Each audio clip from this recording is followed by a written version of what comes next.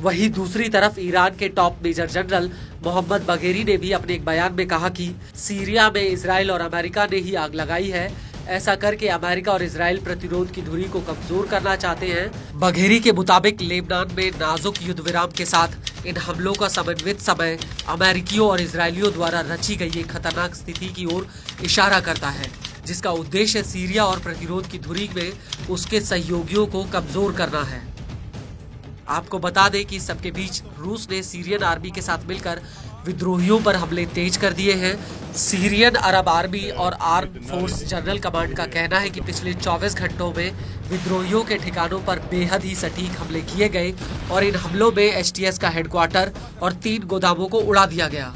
Syrian army का ये भी दावा है कि उसने सफलतापूर्वक 200 विद्रोहियों का खात्मा कर दिया।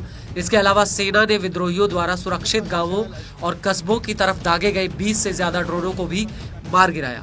वहीं दूसरी तरफ सीरिया में रूस के रिकंसिलिएशन सेंटर के डिप्टी डायरेक्टर ओलेग इग्नातेव ने कहा कि रूसी सेना ने अपने हवाई हमलों में करीब 100 चरमपंथियों और उनके ठिकानों को तबाह कर दिया।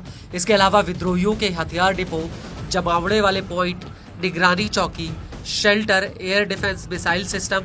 रूसी सेना के मुताबिक उसने अपने हमलों में विद्रोहियों के 12 टैंक, 27 वाहन, 3 मोर्टार, 1 कमांड सेंटर और 1 हथियार डिपो को उड़ा दिया।